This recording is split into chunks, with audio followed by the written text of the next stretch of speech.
cars have traditionally been viewed as a depreciating asset. You buy a new car, and the second you drive that car off of the lot, the car begins to lose its value, losing on average 20 to 30% in the first year. Used cars are better because you do avoid that initial 30% hit that a new car buyer would get in their first year. But let's face it, more often than not, even used cars are not seen as an investment and instead are liabilities and is money spent on a depreciating asset. But what if I told you that you don't have to lose money on a car that you buy? In some cases, you can own a car, have it lose virtually no value in that period of time, leaving you room to either break even on that purchase or make money whenever you go to sell the car. So in other words, viewing a vehicle purchase almost like an investment. In this video, I'm going to be breaking down the 3 applicable ways that you can go about doing this and how you can strategically buy cars and change your method of thinking. That way, whenever you go to sell your next vehicle purchase, you can either break even or in some cases make money. So let's get started. Electric cars are taking over. California is banning gas cars by the year 2035. GM is going full electric by 2035.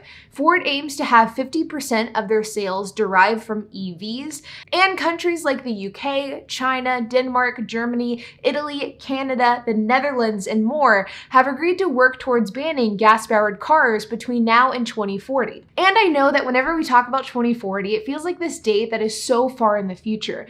But the reality is 2040 is only about 17 years away. And let's face it, that's going to go by quickly. Which of course has to beg the question of what's going to happen to gas-powered cars? And there is reason to believe that prices in the gas vehicle space are going to go up, which means a gas-powered car could be a good investment. Now, I'm not talking about your normal everyday cars like a Nissan Altima or a Toyota Corolla.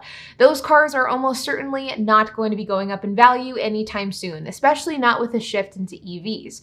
But what I am talking about are V12s, V10s, and some of the more iconic V8s. Vehicles like Lamborghinis, Ferraris, BMW, Porsche, muscle cars like the Corvette or Mustang. These are vehicles that are disappearing in their gas-powered format, and these are ones that could certainly become a good potential investment in the future. Now, unfortunately, none of us know which cars are going to become classics. If we did, then I'm sure many of us would be much wealthier than we currently are.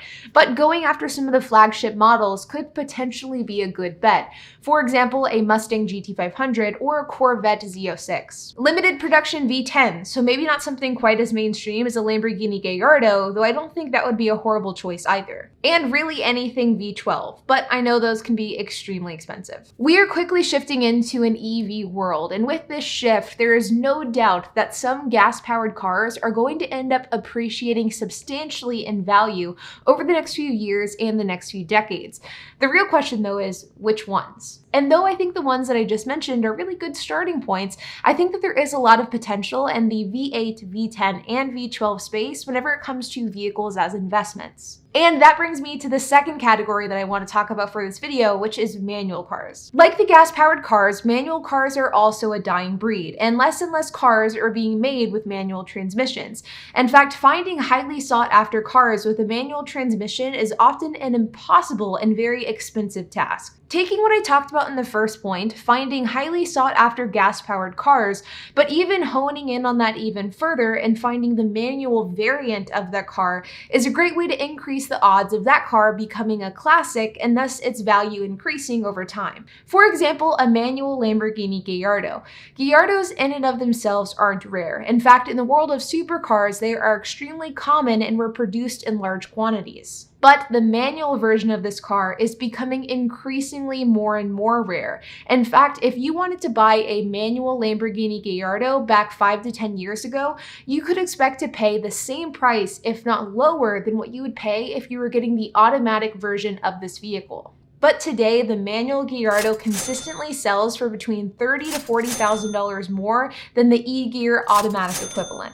And I expect that this gap in value will continue increasing over time. There was a point where manual vehicles were considered a less desirable option for a car, and sure, that is still the case with some cars and some customers, but there is a growing demand and a bit of a novelty associated with manual vehicles, and as a result, they are rising in price. This brings me to my third and final point, and if you're somebody who's wanting to buy a car that will retain its value, this method will absolutely help you out, and it will apply to about 99.9% of all the vehicles out there for sale. video, and that is buying a car at the lowest point in the depreciation curve. I talk about the depreciation curve a lot on my channel in the context of Turo and car sharing, because I buy all of my car sharing cars at the lowest point in their depreciation curve.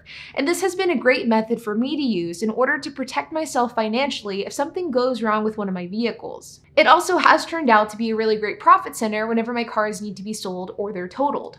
But the depreciation curve model can be applied to any vehicle that you want to buy, whether it's for your car sharing fleet or for personal use or for a potential investment. You see, here we have a depreciation curve, and the bulk of the depreciation a vehicle has is within the first 5 years, where it loses approximately 60% of its total value in that period of time.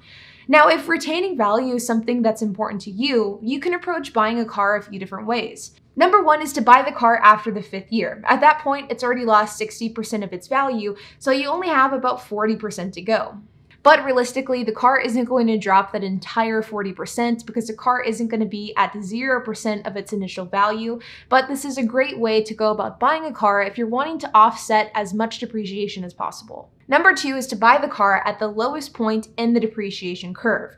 Whenever you buy a car at the depreciation bottom, you have basically bought that car at the lowest price that it will most likely ever be. Now, according to this graph, in theory, this happens at the 20-year mark, but this actually isn't accurate, and typically a car will hit its depreciation bottom within 10 to 15 years, if not sooner. Whenever a car has hit its depreciation bottom, it will typically do one of two things. Number one, it will just stay the same. This means that the car will not rise in value, but it also won't decrease. This means that you could buy a car that has hit its depreciation bottom, you could drive that car for a few years, you could sell that car, and most likely you'd be able to sell it for a very similar price that you initially bought it for. This is a great way to buy a car for essentially free. But this isn't what always happens, and in some cases, a car will hit its depreciation bottom, it will float at its bottom for a few years, but then it will actually start to appreciate once again. And there are a ton of examples of this exact same thing happening. The third generation 4Runner was selling for between $4,000 and $5,000 about 10 years ago. In fact, I bought my 1997 4Runner for $4,000 back in 2010. And today these cars are easily selling for around $12,000, if not more. In the early 2000s, you could buy a Lamborghini Diablo for between $100,000 and $150,000 depending on the specs of the vehicle. And today, Diablos are selling for between $350,000 and $500,000, if not more. The Lamborghini Gallardo is probably my favorite example of this. At their bottom, they were selling for about $70,000 for the oldest lower trim model. But today, it is very hard to find a Lamborghini Gallardo for less than $100,000, but most are sitting around $130,000. Buying cars at the bottom of their depreciation curve is one of the best things that you can do if value retention is important to you. But it is important for you to do your research to figure out which car you want and to figure out when the depreciation bottom is and at what price point it sits at. Because the reality is the depreciation curve and depreciation bottom is very different from vehicle to vehicle. Some cars hit it much, much faster than others. The topic of holding value is really interesting because the role depreciation plays in a car is going to be so different from vehicle to vehicle. For example, a Maserati depreciates incredibly fast, while a G-Wagon seems to hold its value forever. And I think that the next few years are going to be really interesting as the car market shifts into this new world that so many of us are just getting used to. And I think there is a lot of opportunity to buy some really cool cars and make some good money while owning them. And though I certainly don't hold the key to which cars you should buy, I think these 3 different categories that I've talked about today are really great places to start. Like always, you guys, if you have any questions, comments, if you have anything to add, I would love to hear it. So make sure to leave a comment down below. And while you guys are at it, make sure to hit the like button, hit that subscribe button, and hit that notification bell. And I'll see you guys in the next video.